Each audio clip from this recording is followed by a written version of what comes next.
Welcome to Mythos AI, your source for Cliff's Notes on complex subjects. Join Anna and Phil for yet another engaging conversation. Welcome back. Today we're diving deep into a really significant chapter in recent American history. We're talking about Special Counsel Jack Smith's final report, Volume 1. Right. This report, it zeroes in on Donald Trump's efforts to overturn the 2020 presidential election and, of course, the events that culminated in January 6, 2021.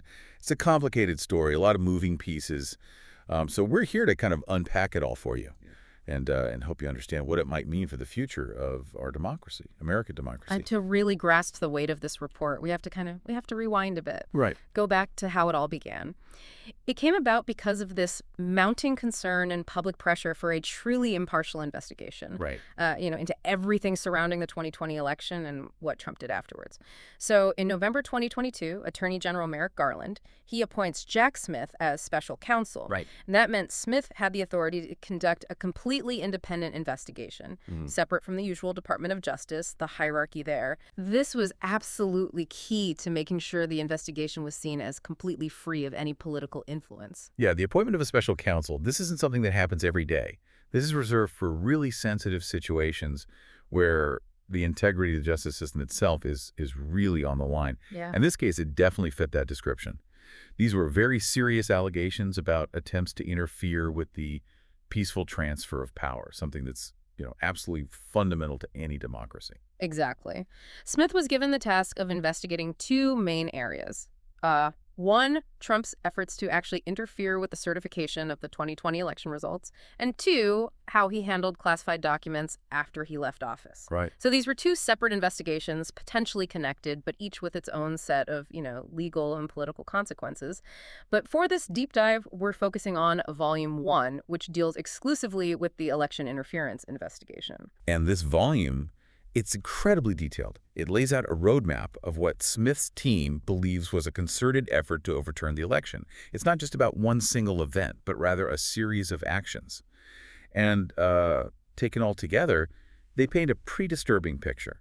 Yeah, the report actually identifies four main areas of focus, each one representing a different part of this alleged scheme. First, there was pressure on state officials, Right. especially in those states where the election results were very close contested. We're talking phone calls, we're talking meetings, all kinds of communication, where Trump and his allies allegedly tried to persuade, coerce officials to change vote totals, delay certifications, or even replace legitimate electors with ones who'd support Trump. One of the most, striking examples of this pressure campaign is that infamous phone call between Trump and Brad Raffensperger, the Georgia Secretary of State. In this call, and it was recorded, Trump can be heard asking Raffensperger to find enough votes to overturn Biden's victory in the state. This call became a focal point of the investigation, and it's cited heavily in the report as evidence of Trump's intent to interfere. Yeah. It was a blatant attempt to manipulate the outcome of a Democratic election. And this pressure on state officials, this was just one piece of a larger strategy. Right. The report also details a scheme to create and submit fake slates of electors. These were individuals, not the duly appointed electors for their states, but they were put forward as if they were.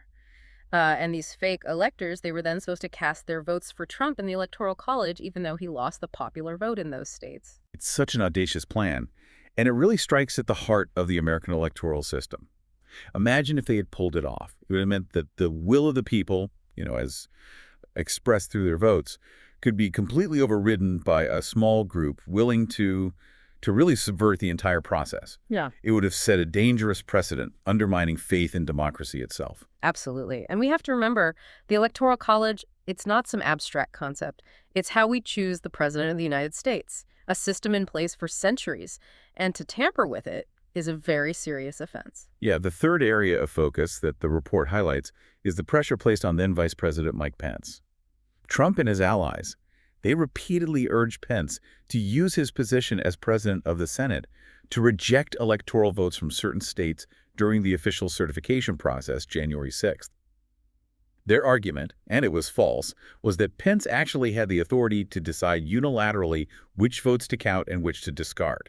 This was, of course, a total misinterpretation of the Constitution, of the vice president's role in the electoral process. Right. Pence's role is largely ceremonial. He oversees the counting of the votes that have already been certified by the states. Right. He does not have the power to overturn the results of a Democratic election. Right. But despite this, Trump continued to pressure Pence, even publicly, to do something he had absolutely no legal authority to do. It was a clear attempt to exploit, this misunderstanding of the process for his own political gain. And this leads us to the fourth and final area of focus, the events of January 6th itself. The report draws a direct connection between Trump's rhetoric, his repeated false claims of election fraud, and the actions of the mob that stormed the Capitol. It argues that Trump's words incited the violence and that he bears responsibility for the chaos that followed. Remember, Trump had been telling his supporters for weeks that the election was stolen. He urged them to fight like hell to take back their country. And then on January 6th, he holds this rally near the White House, repeats these claims, and tells his supporters to march to the Capitol. The report really meticulously documents the events of that day. It uses eyewitness accounts, video footage, social media posts to reconstruct a timeline of the attack. It shows how the mob, fueled by Trump's words, they overwhelmed security, breached the Capitol, and disrupted the peaceful transfer of power. It was a dark day for American democracy, a day when the very foundations of our government were shaken. And Jack Smith's report lays out in really painstaking detail how we got to that point. Now, it's crucial to remember that this report is just that, a report. Right. It's not a legal indictment. It doesn't recommend specific charges. Right. But it does present the evidence that Smith's team gathered during its investigation. And it makes it a pretty compelling case that Trump and his allies engaged in a deliberate effort to subvert the entire democratic process. And that's why this report is so significant. It's a stark reminder of how fragile democracy really is. How easily it can be undermined by those who are willing to put their own interests above the good of the country. Yeah, and it raises serious questions about accountability for those in power. What happens when a president or any elected official abuses their power? What mechanisms do we have in place to ensure they're held responsible for what they do? These are questions that are still being debated today, and Jack Smith's report, well, it's going to be a central part of that debate for years to come. No, the report also digs into the legal side of things, the framework surrounding these events. Smith's team really honed in on several federal statutes, statutes they believed Trump and his allies might have violated. One of those was, it prohibits conspiracy to defraud the United States. Right. Sounds a bit complicated, but essentially it means it's a crime to work together, to deceive the government in a way that harms how it operates or deprives it of something valuable. So in this instance, the argument is that Trump and his allies conspired to defraud the U.S. by trying to obstruct that peaceful transfer of power. They did this by spreading that false information about the election, pressuring officials to overturn legitimate results, and ultimately inciting that mob to attack the Capitol. All those actions, taken together, really represent a very serious attack on the integrity of our democratic system. Another statute that Smith's team considered, it prohibits obstruction of an official proceeding. So this refers to any attempt to interfere with or impede a formal government process. Right. Something like the counting and certification of electoral votes. The report argues that Trump's pressure campaign on Mike Pence and his actions on January 6th were clear attempts to obstruct this official proceeding. And then you have the statute that prohibits conspiracy against rights. This law protects the fundamental rights of all Americans, including the right to vote, and to have that vote counted fairly. The report contends that Trump's efforts to disenfranchise voters, particularly in minority communities, amounted to a conspiracy against these very basic rights. These are serious legal allegations, and if Trump were to be charged and convicted under any of these statutes, the consequences would be significant. However, there's a big obstacle to prosecution that the report highlights, and that's the Department of Justice's longstanding policy against indicting a sitting president. Right. This policy rests on the idea that bringing criminal charges against a sitting president would interfere with their ability to carry out their duties and potentially paralyze the entire government. It's a controversial policy, one that's been debated for years. But regardless of, how you feel about the policy, it meant that Smith's team couldn't pursue charges against Trump while he was still in office. And even though he's out of office now, his re-election in 2024, that complicates the situation further. The report acknowledges this gap in accountability and actually calls for legislative reforms to address it. It suggests exploring other approaches, like creating a special tribunal or strengthening congressional oversight mechanisms. The goal being to find a way to make sure that even the highest-ranking officials can be held accountable for their actions, but without disrupting how the government functions. Beyond just the legal aspects, the report examines the broader societal impact of Trump's attempts to overturn the election. It discusses the role of misinformation and disinformation in fueling those events of January 6th, and really highlights the dangers of a political environment where facts are increasingly contested and truth itself is almost up for grabs. Right. The report points to the role of social media in spreading those false narratives about the election and amplifying extremist views. It notes how platforms, like Facebook and Twitter, became echo chambers for conspiracy theories and calls to violence, creating a toxic online environment that ultimately contributed to what happened on January 6th in the real world. And this is a crucial point.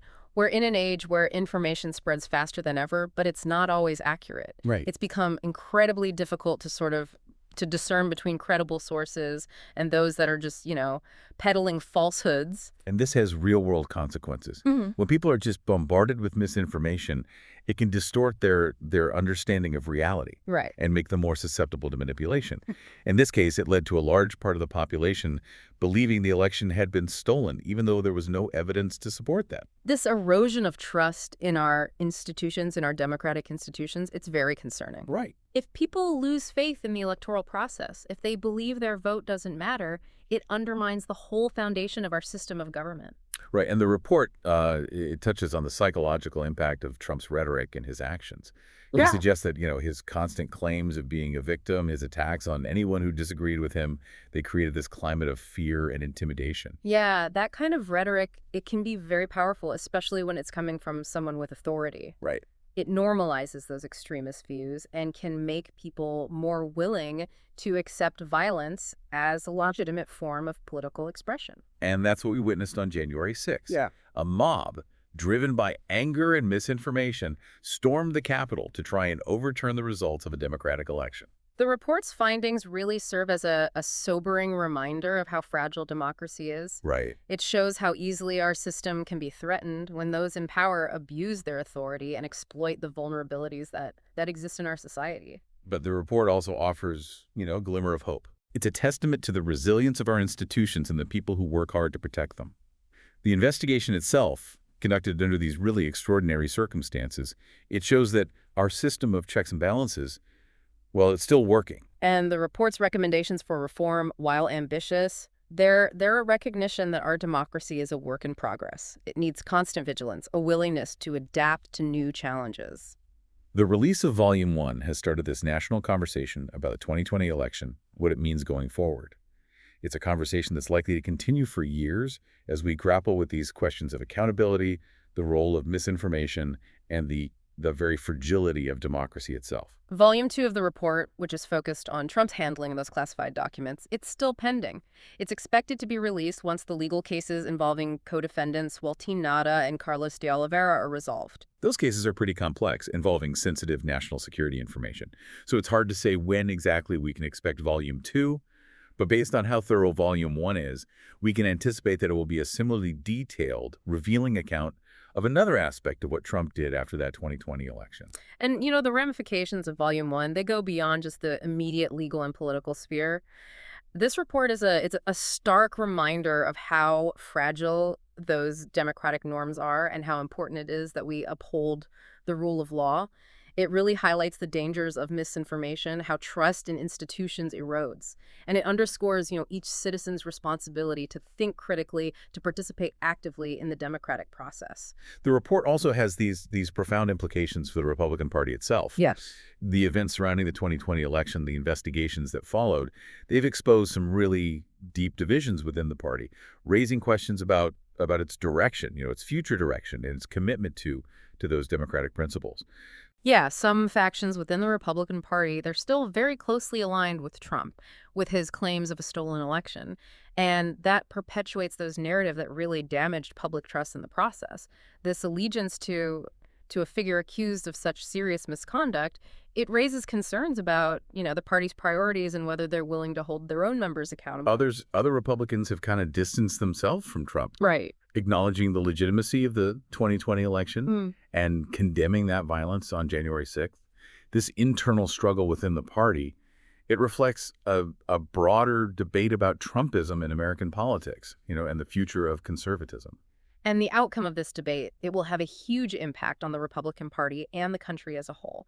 It'll shape their platform, their electoral strategies, how they relate to other political actors, and it'll determine whether the party embraces a more inclusive, a more democratic vision, or continues down this path of division and polarization. Beyond the partisan implications, though, the report's findings had these broader societal effects. They highlight, how important civic education is and engagement, the need for media literacy in this age of information overload, and there's absolutely crucial role of independent institutions in safeguarding those democratic values. The events of the 2020 election and all the investigations, they've revealed some vulnerabilities in our system, in our democratic system. They've shown how easily misinformation can take hold, how quickly trust can erode, and how fragile that peaceful transfer of power really is. Right. Addressing these vulnerabilities requires a multifaceted approach. It requires a commitment to truth, to accuracy, a willingness to have civil discourse, and this shared responsibility for upholding those norms and institutions that are democratic. It also requires recognizing that democracy isn't a spectator sport. It Right. demands active participation from citizens who are informed, engaged, and willing to hold their leaders accountable. Yeah, absolutely. Jack Smith's report, it's not, the final word on this chapter in American history. Right. The investigations are still ongoing, and the legal and political battles, those are likely to continue for years to come. But the report has given us this crucial framework for understanding, what led up to January 6th and what it means for the future of our democracy.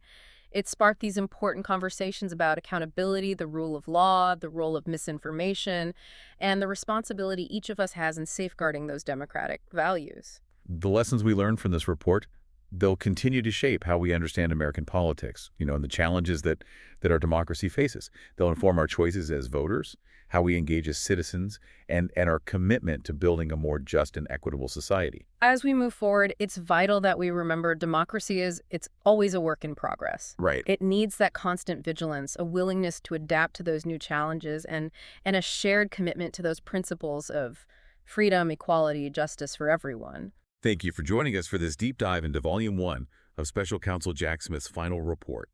We encourage you to keep engaging with these issues, to seek out those reliable sources of information, and to play an active role in shaping the future of our democracy. Thanks for listening to Mythos AI. Stay tuned for more concise insights. And remember to hit the like button and subscribe for future episodes.